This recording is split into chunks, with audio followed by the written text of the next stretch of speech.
Vamos a 1 Corintios capítulo 16.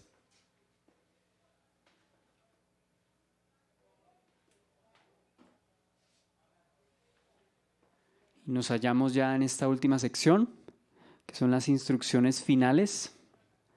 Las instrucciones finales que el apóstol Pablo está dando a los corintios. Y ya estamos terminando, culminando. Vamos a retomar desde el versículo 12, cuando el apóstol Pablo hablaba respecto a Apolos.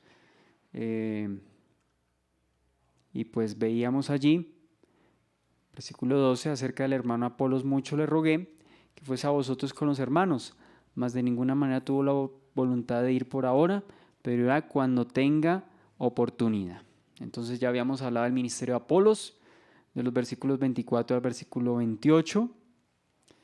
Habíamos visto que él era un judío que se crió en Alejandría bajo principios de la ley, es decir, en medio de una ciudad pues tan secular y en medio de ese ambiente supuestamente intelectual pero saturado de todo tipo de ideología.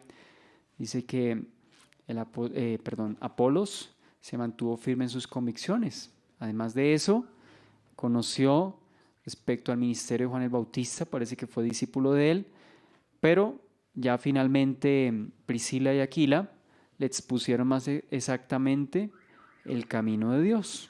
Habíamos visto que Apolos se convirtió en un líder preeminente y conocido en las iglesias. Por eso Pablo lo consideraba alguien importante y pues quería que Apolos estuviese allí en Corinto, ¿no? Habíamos visto, de acuerdo a 1 Corintios capítulo 3 del versículo 4 al 6, que el ministerio de Apolos se enfocaba en el fortalecimiento de las iglesias. Y Pablo, pues además del fortalecimiento de las iglesias, en la plantación de iglesias, es decir, en establecer nuevas iglesias, como vimos en sus viajes misioneros, ¿no? Dice ahí el versículo 12 que Apolos no tenía la voluntad de ir en ese momento, pero Pablo asegura que cuando pueda, irá. ¿Por qué Apolos se negó a ir a Corinto? Probablemente porque estaba ocupado en otra parte ejerciendo su ministerio. Entonces él no podía dejar a un lado lo que estaba haciendo de manera abrupta e irse a Corinto. Entonces el primero seguramente debía terminar lo que estaba haciendo en el lugar donde estaba. No se sabe dónde. Y la otra razón es que debido al sectarismo religioso, porque algunos decían que eran partidarios de Apolos, y eso de pronto llegó a oídos de Apolos, entonces él consideró que no era de pronto el momento de ir a ese lugar por ese tipo de divisiones. Es decir, sería contraproducente el hecho de que él estuviese. Seguramente él pensó que no debía ir. Sin embargo, no tenemos las razones, estamos considerando las posibles causas y pues hasta ahí lo que el apóstol Pablo nos habla, ¿no? Y pasábamos de los versículos 13 al versículo 18 hablando del ánimo y la exhortación a la sujeción. Vamos a retomar versículos 13 al versículo 18. Dice: manténgase alerta, permanezcan firmes en la fe, sean valientes y fuertes, hagan todo con amor. Bien saben que los de la familia de Estéfanas fueron los primeros convertidos de Acaya y que se han dedicado a servir a los creyentes. Les recomiendo, hermanos, que se pongan a disposición de aquellos y de todo el que colabore en este arduo trabajo. Me alegré cuando llegaron Estéfanas, Fortunato y Acaico, porque ellos han suplido lo que ustedes no podían darme. Ya que han tranquilizado mi espíritu y también el de ustedes, tales personas merecen que se les exprese reconocimiento. Entonces, dentro de lo que acabamos de leer, vemos dos cosas. Primero, el ánimo del apóstol Pablo. Es lo que vemos del versículo 13 al versículo 14, donde dice allí: velad, estad firmes en la fe, portaos varonilmente y esforzaos. Todas vuestras cosas sean hechas en amor. Entonces los versículos 13 y 14 podrían relacionarse con las cosas que Pablo ya les había dicho anteriormente durante el transcurso de la epístola. O sea, cada exhortación o ánimo tiene que ver con algo que Pablo ya les había dicho. Y habíamos considerado entonces lo primero, ¿no? Primero, velad. ¿Qué significa velad? Habíamos dicho, significa estar alertas. o estar despiertos. También Beacón decía, no tomar vacaciones de la obra del Señor. Y esto es más significativo luego de que Pablo pues ha expuesto toda esa serie de problemas. Es decir, ellos no podían bajar la guardia. En vista de que habían problemas tan serios, ellos tenían que estar todavía más alertas, ¿no? Entonces, respecto al velar, ya hemos visto 1 Tesalonicenses 5, del 4 al 7, donde el apóstol Pablo le decía a los hermanos en Tesalónica, mas vosotros no estáis en tinieblas para que aquel día os sorprenda como ladrón, ¿cierto? Dice, porque los que duermen de noche duermen, los que se embriagan de noche se embriagan, mas vosotros sois hijos de luz, hijos del día, ¿sí? Desechen las obras de las tinieblas, vístanse de luz. Dice que estén velando, no sean como los demás, ¿cierto? Entonces, es decir, a un estado de alerta, un estado de atención, un estado de conciencia. A eso se refiere el velar. Bien. Y luego lo siguiente, estad firmes en la fe. Este es un llamado a la estabilidad en la fe. Este es un llamado a estar estables en la fe, es decir, en la enseñanza. ¿Sí? Recordemos que esta palabra fe aquí, bueno, la palabra fe es una misma, creo que viene del griego pisteu, pero en el contexto que aquí vemos la palabra fe, tiene que ver con la doctrina, tiene que ver con la enseñanza del Evangelio. Habíamos puesto en contexto esta afirmación, esta frase, con Romanos 1, versículo 5, cuando Pablo dice, para la obediencia a la fe en todas las naciones, es decir, para que obedezcan la palabra escrita, para que obedezcan lo que se les ha enseñado. ¿Sí? Judas capítulo 3 también se le dice a los creyentes, dice que contiendan ardientemente por la fe dada una vez a los santos. Es decir, contiendan ardientemente por esa fe, ¿cierto? Es decir, la enseñanza que les ha sido dada. ¿Por qué? Se les dice que estén firmes en la fe, porque los corintios estaban rodeados de una cultura idólatra, de una cultura inmoral, y ante esa presión, pues ellos tenían que estar firmes en la fe. Por ejemplo, recordemos lo que se les había dicho en el capítulo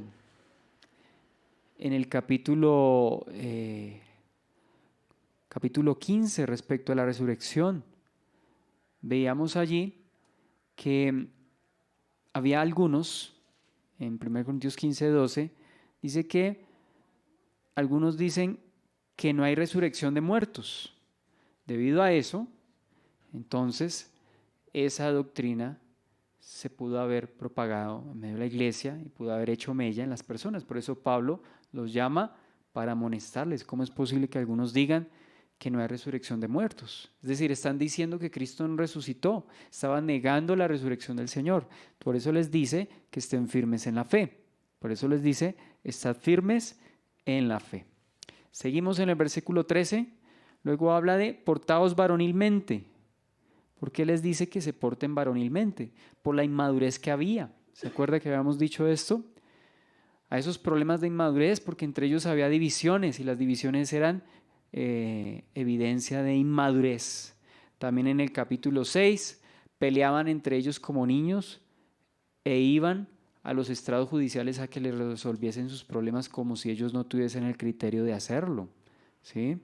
Por eso les dice en 1 Corintios 14, 20, hermanos, sean niños en la malicia, pero sean maduros en el modo de pensar. Ahí en Romanos 14 les dice precisamente eso, no sean niños en el modo de pensar, sino en la malicia, pero maduros en el modo de pensar. O sea que les dice que se porten como personas adultas, como personas maduras, porque aunque eran personas que tenían conocimiento y tenían dones, eran personas inmaduras. Seguimos hablando, esforzaos. Tienen que esforzarse y sobre todo en medio de esa cultura, ya dijimos, inmoral, idólatra, que los bombardeaba, pues incluso personas que se han infiltrado en la iglesia, ¿no? Entonces, ellos debían esforzarse. Beacom expresa que esforzarse significa ejercitarse en el Señor, indica la capacidad para hacer y sufrir toda voluntad. Y luego nos habla de que todas las cosas fuesen hechas en amor. Recordemos que ellos a veces saltaban este principio y, pues por ejemplo, no consideraban al hermano. Por ejemplo, recordemos el asunto de la comida. Para algunos era claro que el comer no lo hacía uno más o lo hacía uno menos, y que el comer prácticamente no lo conectaba automáticamente con los demonios, ¿sí? Porque recordemos que la carne que se vendía a veces en las famas, bueno, yo digo famas en nuestro término aquí local, pero en las carnicerías, en los expendios de carne de ese entonces, algunas de esas provenían de cultos, de sacrificios de animales a los dioses. Entonces algunos pensaban que al comer de esa carne podían quedar contaminados espiritualmente. Entonces, pues eso no era cierto. Sin embargo, habían unos que vulneraban o afectaban la conciencia de los otros que de pronto para ellos no era tan claro. Entonces, cuando veían que el hermano comía carne, ¿cierto? Y que se sabía que era sacrificada a los ídolos, entonces ellos la comían sin considerar al hermano que sí se sentía vulnerado por eso. Entonces dice que se peca contra el hermano cuando mi libertad atenta contra la conciencia y atenta contra la sensibilidad de otros. Es decir, tenían que considerar a los débiles en la fe.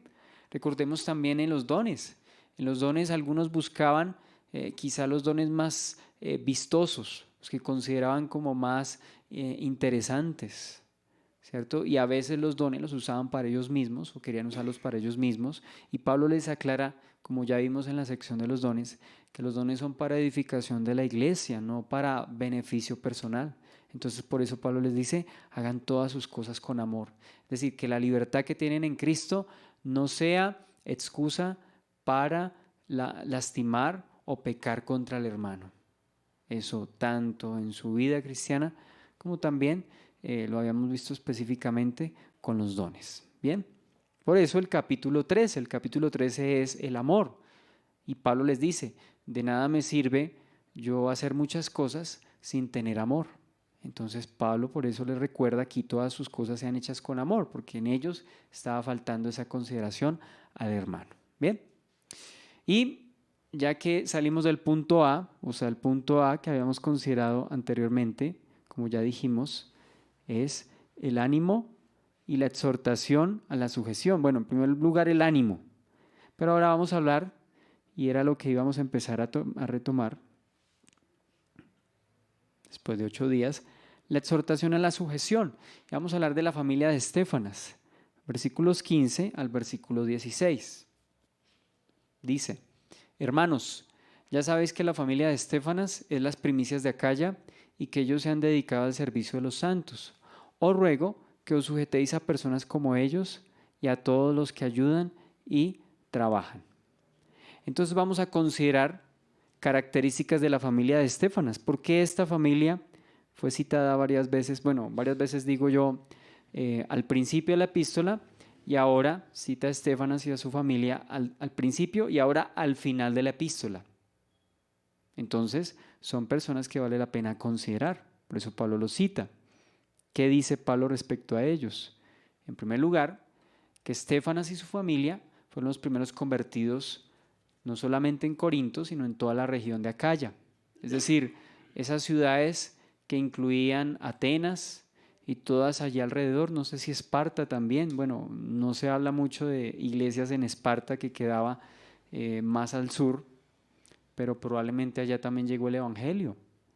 Entonces vemos que en este caso, pues Estéfanas hace parte de esos primeros convertidos, los primeros frutos de esa región. Ya habíamos hablado de ellos en 1 Corintios 1:16, cuando dice el apóstol, también bautizó a la familia de Estéfanas. ¿Por qué los bautizó? Porque eran los primeros y al no haber nadie más que bautizara, pues no habían ancianos, no habían otros, pues le tocó al apóstol Pablo. El apóstol Pablo, pues como que no era su fuerte o quizá no era su enfoque bautizar. Él mismo dice ahí, no me envió Cristo a bautizar, sino a predicar el evangelio. Lo hizo en la necesidad que había en ese momento, porque no no existían más creyentes, entonces le tocaba al apóstol Pablo. Esto confirma una vez más que Estefanas y su familia fueron los primeros convertidos en la región de Acaya. En segundo lugar, dice que se han dedicado al servicio de los santos. Es decir, no solamente fueron los primeros convertidos, sino que además de eso, ellos estaban involucrados en el ministerio de la iglesia. ¿Qué involucraba el estar ellos en el ministerio de la iglesia? Podía esto incluir el prestar su casa para las reuniones, como veremos más adelante en el caso de Priscila y Aquila. También en pastorear la iglesia. De hecho, el apóstol Pablo dice que se sujeten a ellos, o sea que ellos probablemente estaban ejerciendo labor de pastor, o por lo menos en el caso de Estefanas, ¿no? También ellos probablemente predicaban y enseñaban la palabra, y Pablo honraba bastante a aquellos que lo hacían. Entonces, por una parte estaban involucrados en el ministerio y por otra parte eran personas de testimonio. Dese cuenta esas tres características. Primero, eran los cristianos más antiguos de esa región. Segundo, se dedicaron al ministerio. Y en tercer lugar, personas de buen testimonio. Debido a su buen testimonio, pues ellos eran ejemplo para los demás creyentes. Precisamente ahí lo dice, ¿no? Dice que se han dedicado a servir a los creyentes. Dice acá que se han dedicado al servicio de los santos. Y en el versículo 16 dice que también se sujeten a ellos y a los que ayudan y trabajan. Es decir, que ellos estaban trabajando, estaban ayudando en el ministerio. Entonces están claras esas tres características de esta familia. Antigüedad. Segundo, sirviendo en el ministerio. Y tercero, personas de testimonio. Y esto es un principio para que consideremos las características que los líderes deben tener. Esto coincide, cuando decimos que son los primeros convertidos, esto coincide o esto encaja perfectamente con lo que Pablo le dice a Timoteo, que los que quieren ser ministros en la iglesia, los que quieren ser obispos, ancianos, pues no deben ser neófitos. Un requisito es que no sean neófitos. Y pues aquí estamos viendo que ellos ya llevaban bastante tiempo. Vemos esas características. En el versículo 15, Pablo se enfoca en las características. Pero en el versículo 16, entonces una vez dadas las características, Pablo da la instrucción. Pablo da la instrucción. Y pasamos entonces a pues la instrucción en el versículo 16. Dice allí: os ruego que os sujetéis a personas como ellos y a todos los que ayudan y trabajan. Entonces, les está diciendo que se sujeten a ellos. ¿Por qué? Ya vimos las razones. Eran creyentes de tiempo, o sea, llevaban un recorrido, un kilometraje en el Señor. Segundo, personas que estaban involucradas en el ministerio. Y tercero, personas que daban testimonio. Y de acuerdo a esto, entonces Pablo les dice: les ruego que se sujeten a esas personas, ¿sí? Entonces estamos viendo el principio de sujeción a los líderes espirituales. No es algo que yo inventé, no es algo que yo preparé de antemano para enfatizarlo y pues presionar a las personas a que se sujeten. Es un principio que está en la Escritura, que lo hemos visto varias veces y aquí una vez más lo estamos encontrando. Que se sujeten a los líderes espirituales. Esto es un principio que Pablo nos está dando aquí, y no solamente aquí, en otras partes, como ya veremos.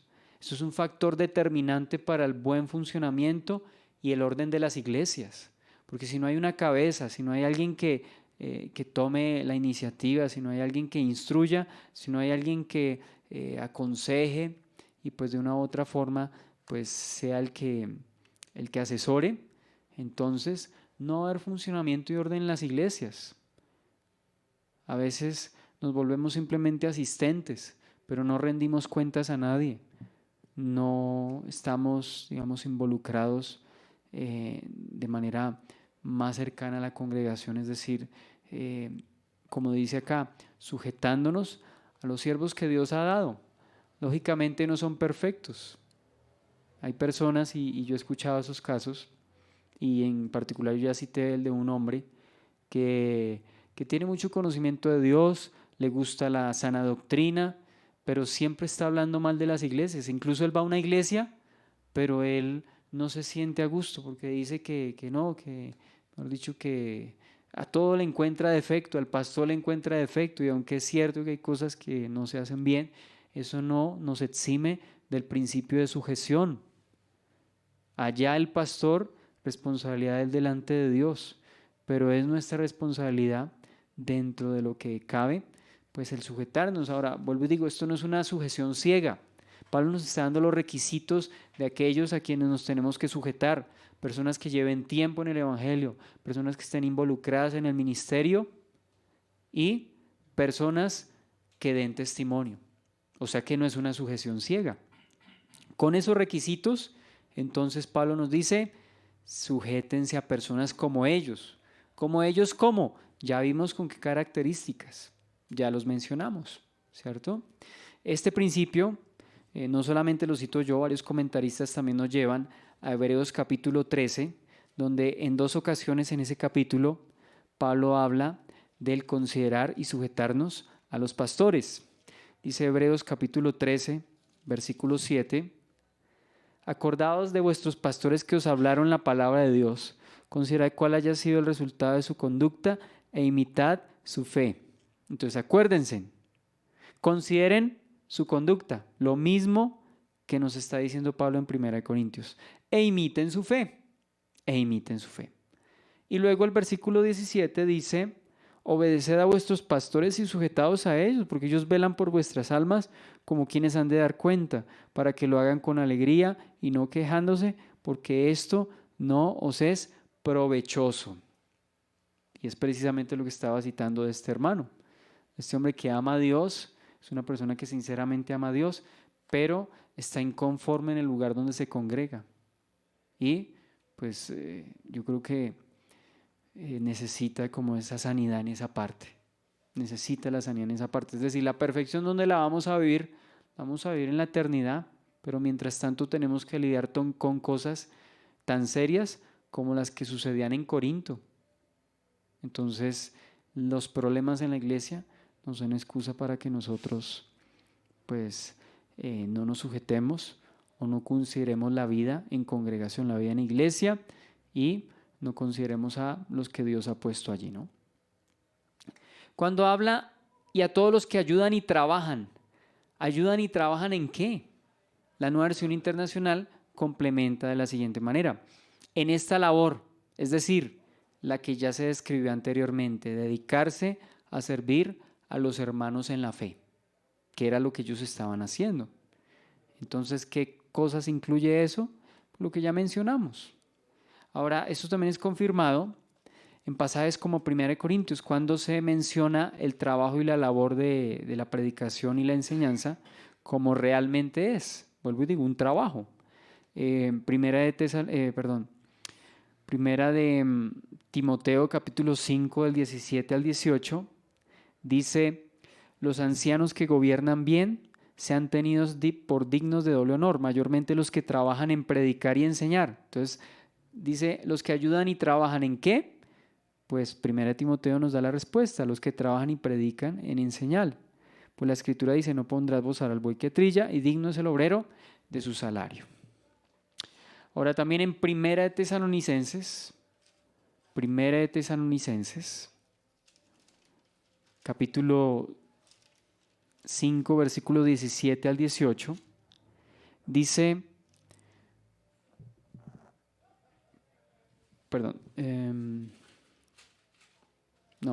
Primera Tesalonicenses 5 del 12 al 13, ¿sí dije así? Os rogamos, hermanos, que reconozcáis a los que trabajan entre vosotros y os presiden en el Señor y os amonestan, y que los tengáis en mucha estima y amor por causa de su obra. Tened paz entre vosotros. Entonces, reconózcanlos, ¿sí? La Nueva Versión Internacional dice que sean considerados con los que trabajan arduamente entre ustedes y los presiden y los amonestan, y que los tengan en mucha estima y amor.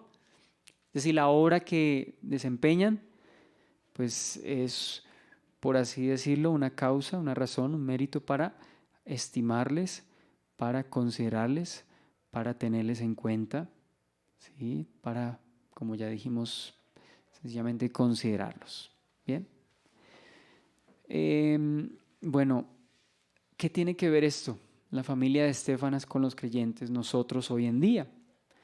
Volviendo a tomar entonces este ejemplo de Estéfanas y de su familia, podemos ver que ellos voluntariamente y según el don que les fue dado, probablemente el don que ellos tenían era el de la administración, por eso Pablo les dice que se sujeten a ellos, utilizaron sus recursos. ¿Qué tipo de recursos? Ya mencionamos, recursos humanos como ellos mismos, disponiéndose, materiales como por ejemplo que su casa seguramente, sus,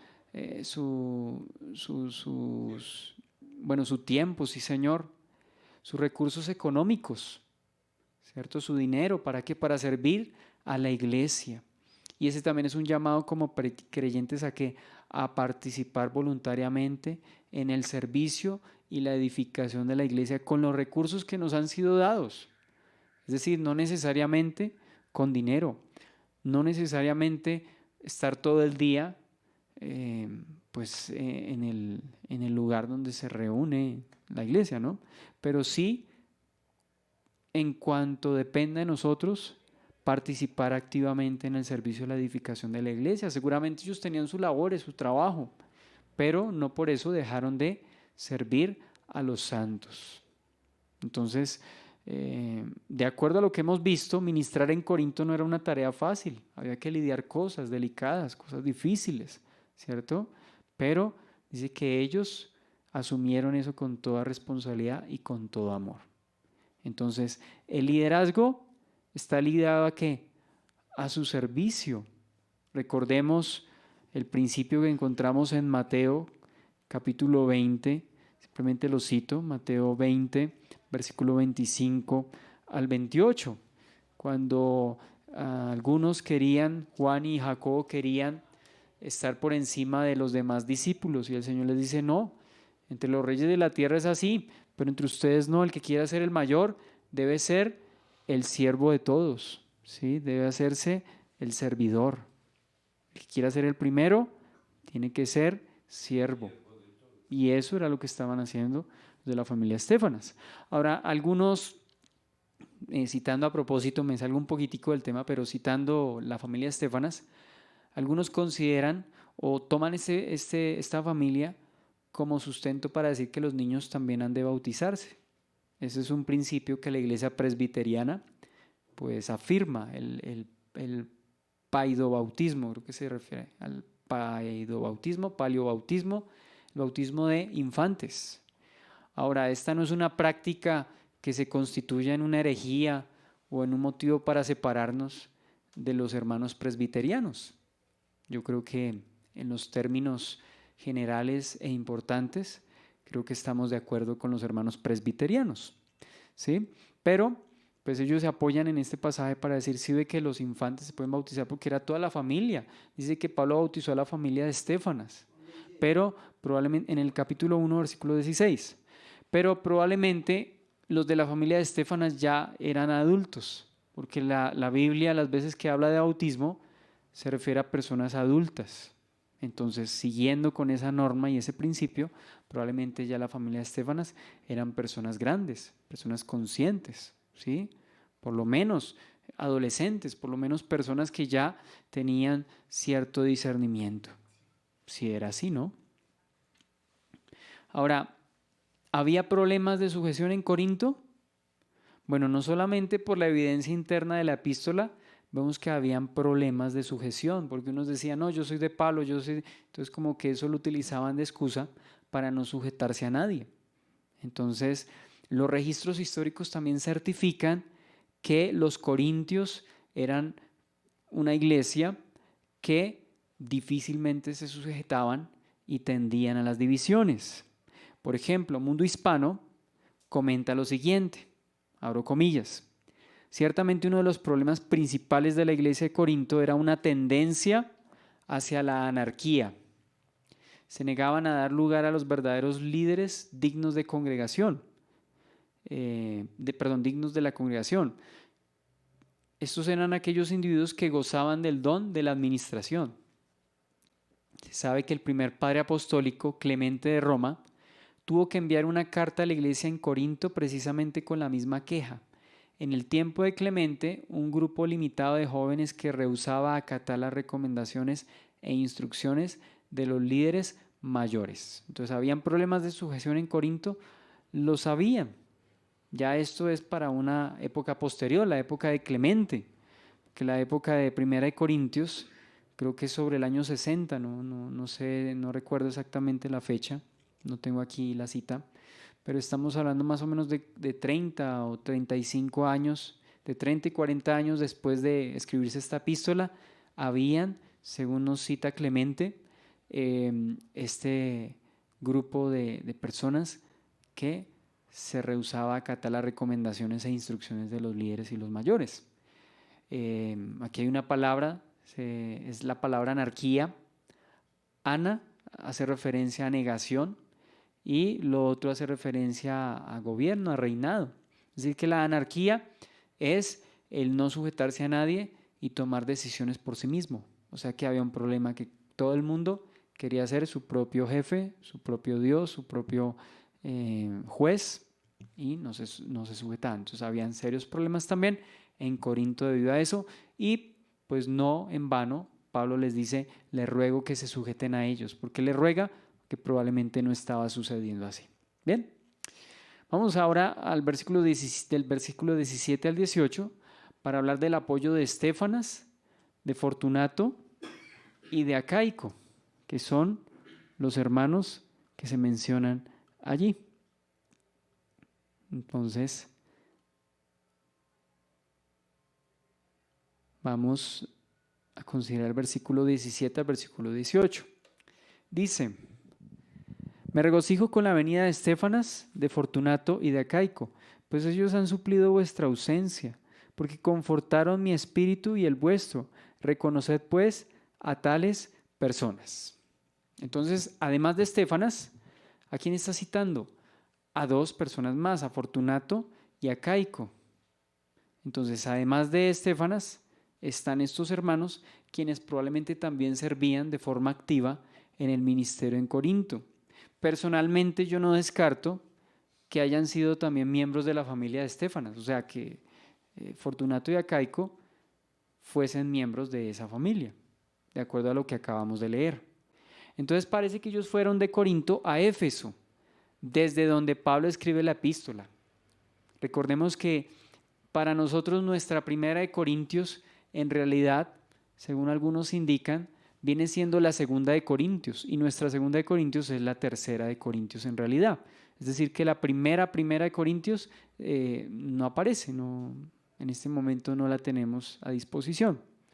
Y en esa primera de Corintios, Pablo les daba instrucciones. A partir de esa carta, parece que los hermanos tuvieron dudas y enviaron a estos hermanos a Éfeso, donde se encontraba Pablo en ese momento, a Estéfanas, a Fortunato y a Acaico. Les dice: por favor vayan a Éfeso y llévenle esta carta porque tenemos dudas. ¿Qué dudas tenían en esa carta luego de la primera de Corintios?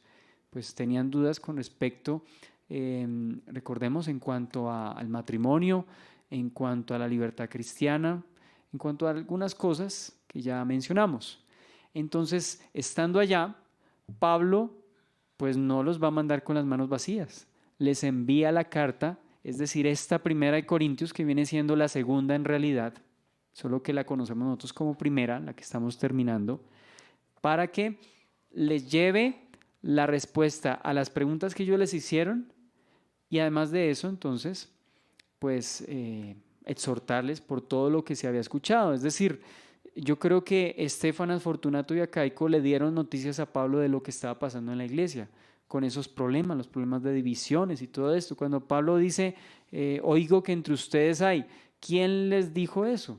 Seguramente fueron los hermanos que le llevaron la carta de los Corintios, es decir, Estéfanas, Fortunato y Acaico. Entonces ellos estuvieron con Pablo. Pablo escribe la epístola, ¿cierto? Entonces aquí vemos no solo el servicio y el liderazgo responsable de estas personas, sino también su preocupación y sujeción para con el apóstol Pablo. ¿Por qué? Porque ellos son los que llevan esta carta a Pablo, ¿cierto?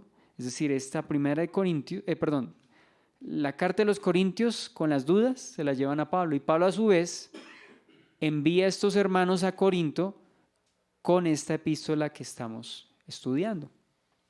Entonces, ellos son los que llevan esta carta. ¿Listo? Ellos, de acuerdo a lo que estamos leyendo, son los que llevan esta carta. Dice, porque confortaron mi espíritu y el vuestro.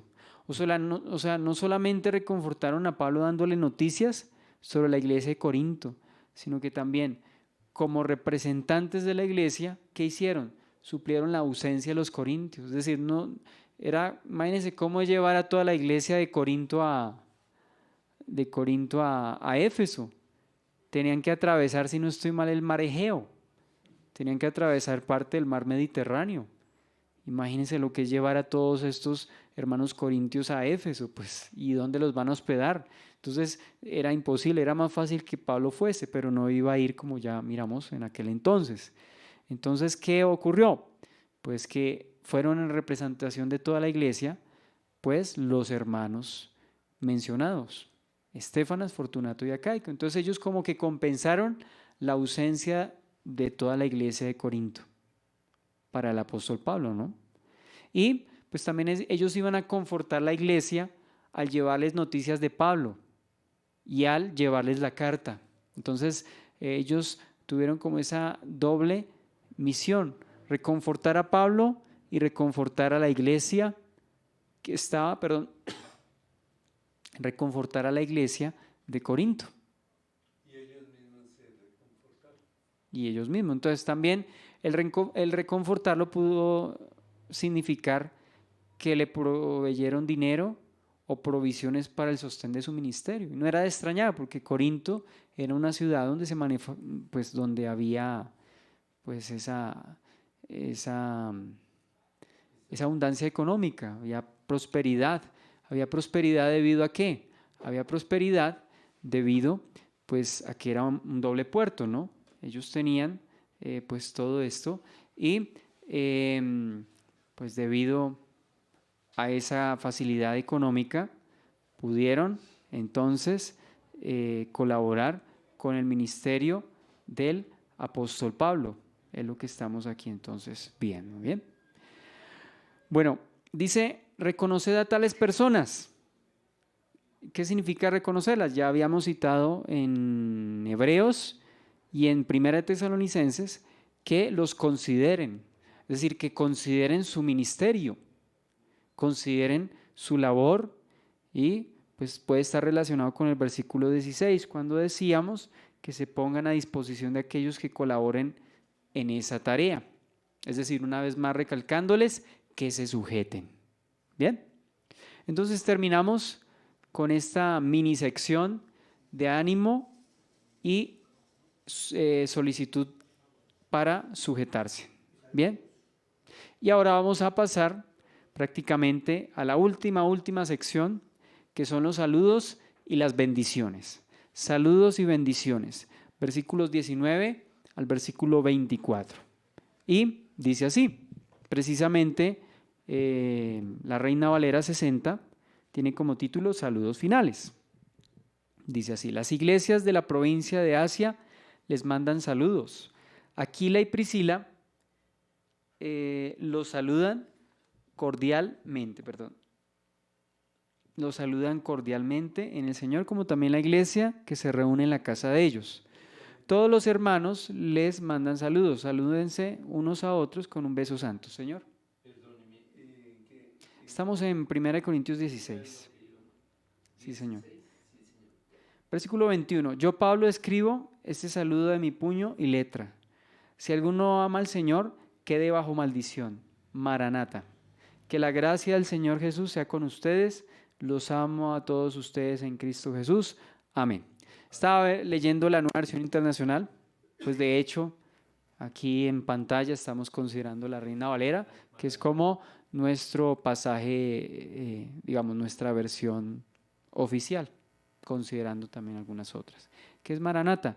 Es un término pues en idioma siriaco que da a entender la presencia manifiesta, es decir, ven pronto, dice aquí Maranata, o sea, que el Señor venga pronto. Es una expresión que da a entender eso, la venida del Señor, o sea, que la presencia del Señor, ¿cierto? La parusia, ¿se acuerda? También es un término allegado a esto, la venida del Señor. Pero eso ya lo consideraremos cuando estemos ahí. Vamos a tomar el versículo 19.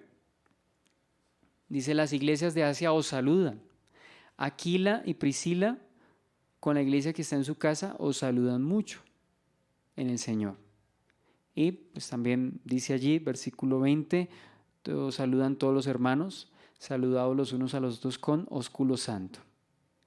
Cuando dice allí, las iglesias de Asia,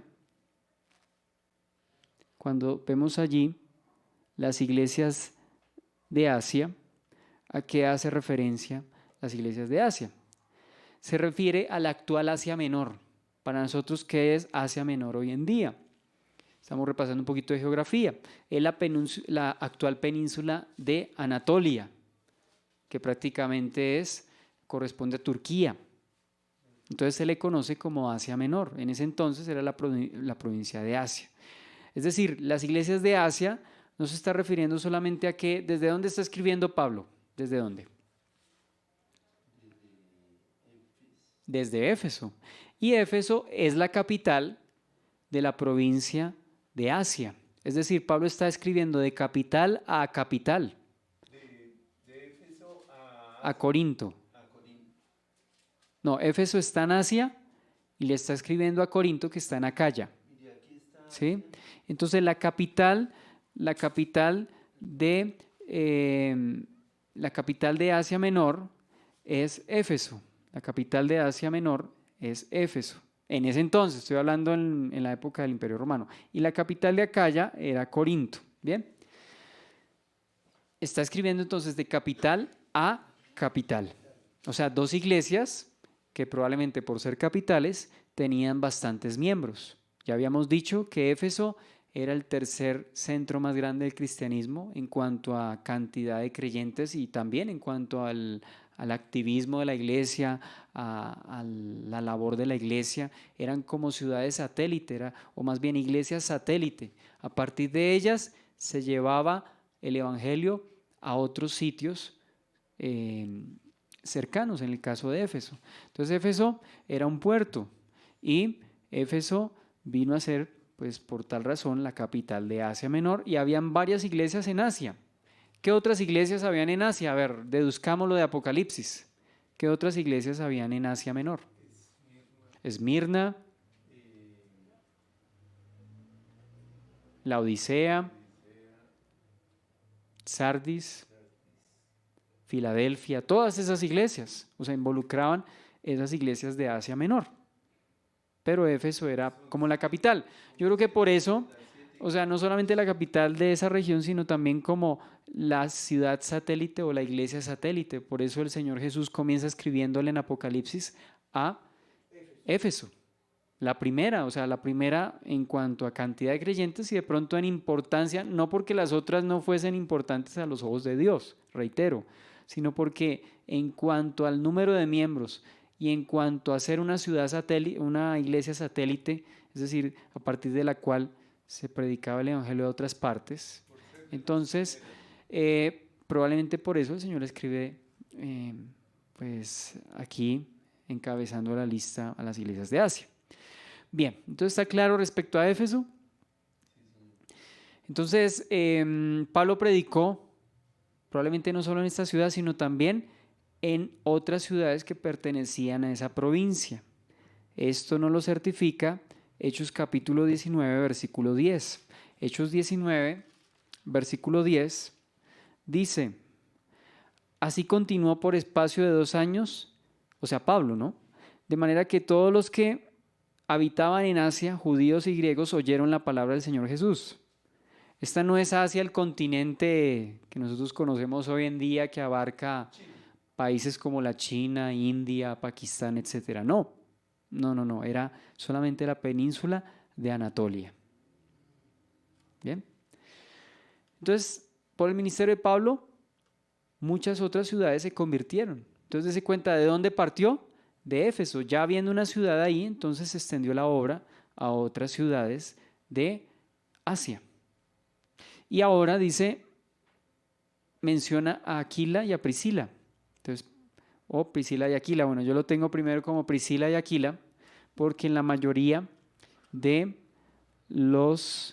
de las citas de Priscila y Aquila se menciona casi siempre Priscila. ¿Por qué razón? Ya lo veremos. La primera mención de ello la encontramos en ¿dónde? Y es necesario que vayamos allí porque hay detalles que vamos a ir repitiendo a lo largo de este tema de Priscila y Aquila, al revisar la vida de estos dos creyentes. Vamos a Hechos capítulo 18. En primer lugar vamos a leer del 1 al 3. Hechos capítulo 18, versículo 1 al versículo 3, por favor.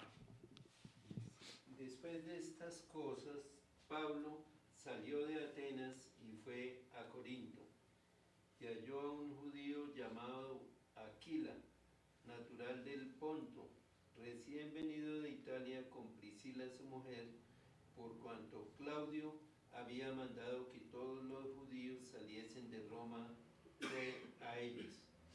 Y como era del mismo oficio, se quedó con ellos, y trabajaban juntos, pues el oficio de ellos era hacer tiendas. Gracias. Entonces vemos a este matrimonio, a esta pareja.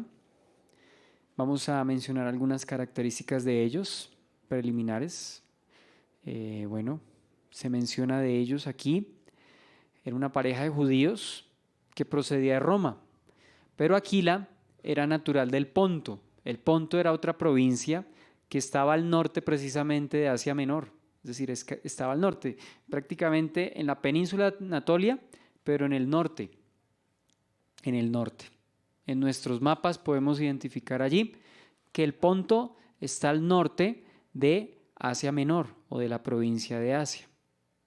Entonces, él era natural de allí, pero terminó viviendo en Roma y pues allí con Priscila su mujer.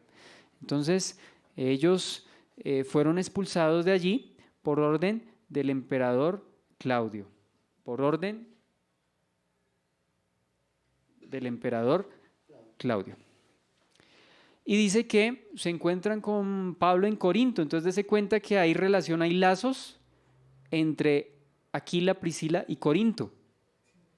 Al primer lugar que llegaron después de ser expulsados de Italia, pues fue Corinto. ¿Por qué razón? Bueno, entre otras cosas, porque como ellos trabajan en la talabartería, entiendo yo que se refiere esto a la construcción de tiendas, a la fabricación de tiendas, entonces de carpas, pues por eso fueron a ir a Corinto, porque era un puerto y había mucho comercio. Probablemente esto les favorecería económicamente.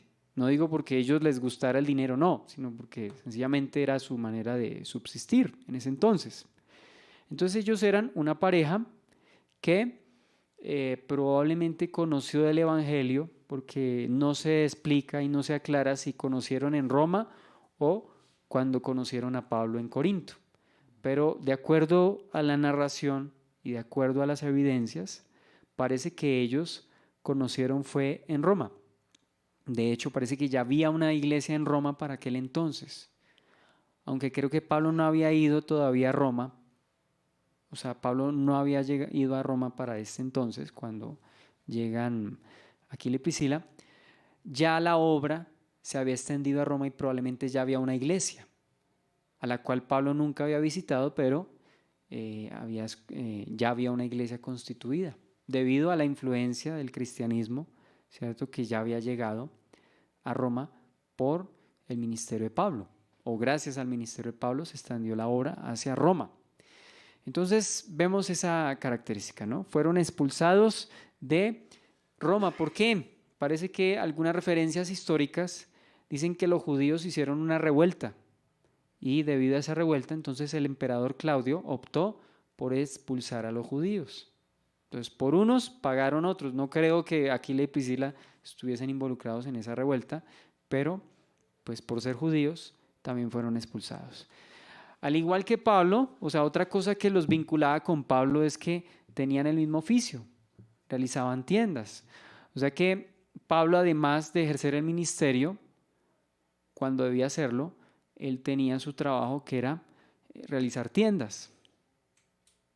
Entonces es interesante ver, y Pablo varias veces, como ya lo hemos dicho, citaba que en cuanto él pudo, se esforzó para tener su sustento económico, ¿cierto? Y de modo que no dependiera de nadie y así pudiese predicar de manera, ¿cierto? Pudiese predicar el Evangelio. Sin embargo, él también señalaba, como ya vemos en el capítulo 9 de 1 Corintios, pues que el que trabaja el Evangelio viva el Evangelio. El que está en el Evangelio, el que se ocupa del Evangelio, viva el Evangelio. Pero Pablo, pues sin embargo, tenía su trabajo. Tenía su trabajo, ahí lo dice. Dice que él se dedicó a trabajar estando en Corinto, o sea que todos le conocieron a Pablo en Corinto por ser una persona esforzada, ¿cierto? Laboriosa, como lo estamos viendo. Entonces esto también hizo que se involucraran todavía más Pablo y este matrimonio. Pero después ya requirió tiempo completo y le tocó. Ahí mismo dice, sí señor, dice que cuando llegaron Timoteo y Silas, dice que Pablo estaba de lleno, ahí lo dice. Sí señor. Dice que cuando Silas y Timoteo llegaron de Macedonia, o sea, estaban al norte, creo que estaban en Tesalónica, dice que estaba por entero entregado a la predicación de la palabra. Entonces, cuando ya el ministerio le demandó que ocupase más tiempo, entonces ya seguramente no tuvo tiempo de hacer carpas. Algunos hacen lo contrario. En vez de, cuando el ministerio lo demanda, de pronto lo que hacemos es, o sea, cuando hay mucho trabajo en cuanto a oficio laboral y cuando hay mucha necesidad en cuanto al ministerio, entonces a veces de pronto algunos optarán primeramente por su trabajo laboral. Bueno, pero Pablo se inclinó, o sea, no estamos aquí para condenar ni señalar, pero en el caso particular de Pablo, se dedicó más bien a la predicación del Evangelio, porque había mucha necesidad en Corinto. Bien. Bueno, también habíamos dicho, Pablo les menciona en sus cartas. Pablo les menciona mucho en sus cartas, ¿no? Bueno, por ejemplo, podemos notar pasajes, pues ya vamos a considerarlos con calma, ya vamos a ver esos pasajes que hablan de esas referencias a Priscila y Aquila en las diferentes cartas. Bien, entonces terminaron ellos de tal manera involucrados que estuvieron participando activamente en el ministerio. Por eso seguimos ahí en Hechos capítulo 18, y dice que cuando Pablo salió con ellos. Cuando Pablo salió con ellos. Consideremos el versículo,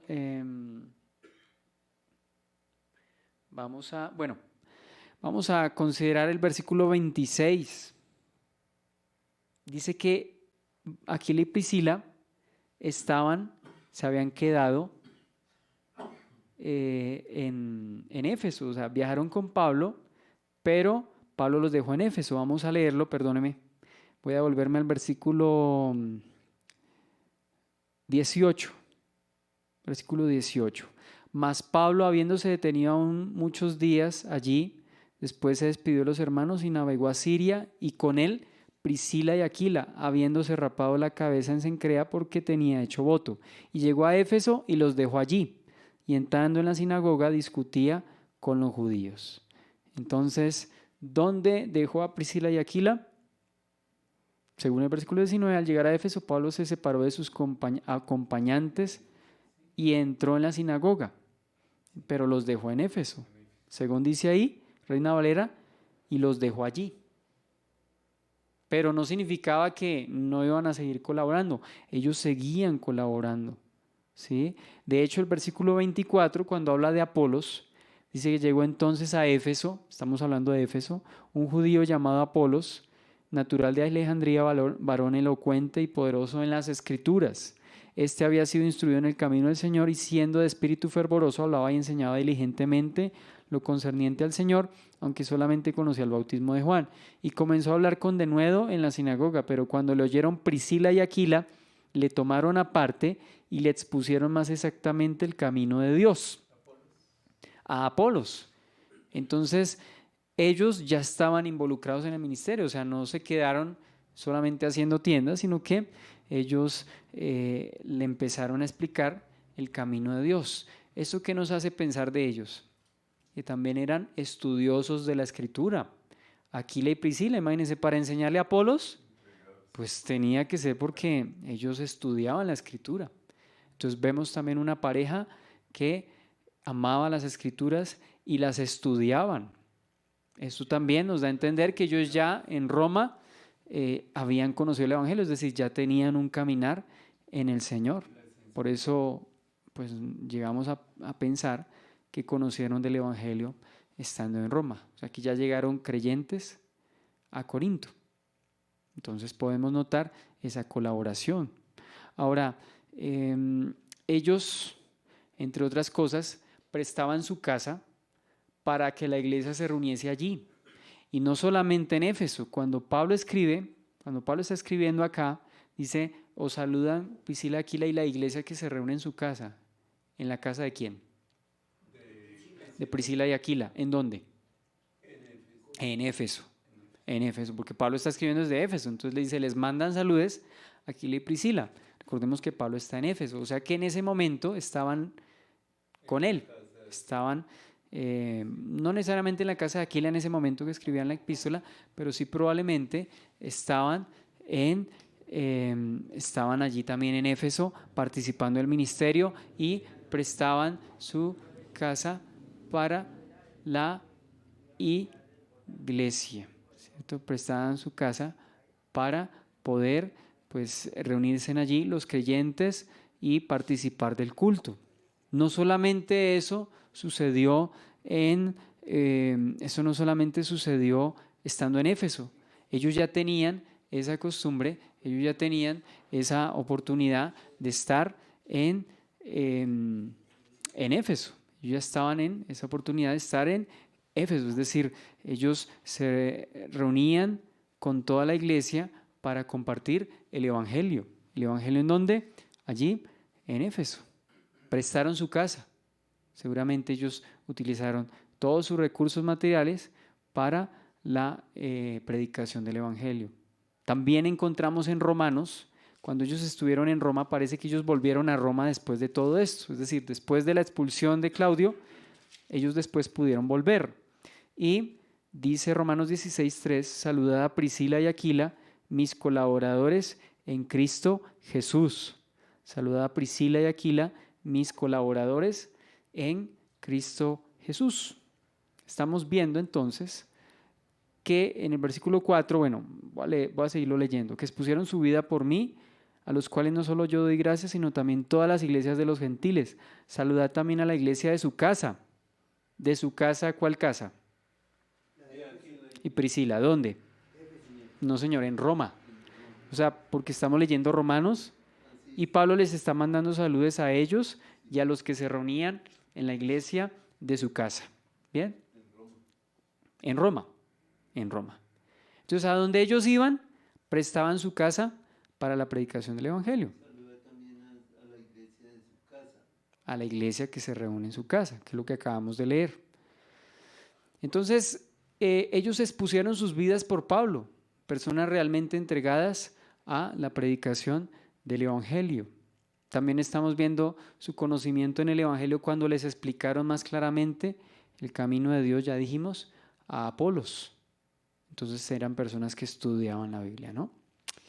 ¿Qué relación había entre Priscila, Aquila y su relación con Corinto? Entonces estamos viendo acá que ellos conocieron a Pablo en Corinto y por consiguiente pudieron haber colaborado allí en la predicación del Evangelio. Y ellos también en la parte de hacer cartas, ¿no? Sí, Señor. Entonces se conocieron en Corinto y allí pudieron trabajar juntamente en el ministerio. Fue allí entonces que por primera vez trabajaron no solamente en lo laboral con las carpas, sino también en la predicación del Evangelio. Bien, entonces hasta aquí vamos a dejarlo, vamos a orar y proseguiremos, si lo permite, en 8 días. Gracias te damos, Señor, por tu palabra, Señor, gracias por este tiempo que nos da, Señor, de edificación, este tiempo, Señor, en el que nos da la oportunidad de recibir, Señor, la Escritura, el conocimiento de ti, Señor, que de la misma manera como esta pareja, Aquila y Priscila, Señor, se dedicaron al ministerio, colaboraron mientras pudieron, amaron, Señor, a los hermanos, crecieron en la edificación en las Escrituras, Señor, pero también ellos se integraron, se involucraron en la iglesia, hicieron parte del ministerio con Pablo. Así también a nosotros nos ayudes a ser diligentes, Señor, y participar del ministerio en la iglesia, Señor. Gracias te damos por esta noche. Gracias, Señor, ponemos en tus manos a este joven, Señor, que ha venido, Señor, lo ponemos en tus manos para que reciba tu palabra más allá, Señor, de cualquier necesidad física. Primeramente, el anhelo es suplir esta necesidad espiritual, Señor. Gracias te damos, te bendecimos y te glorificamos en Cristo Jesús. Amén.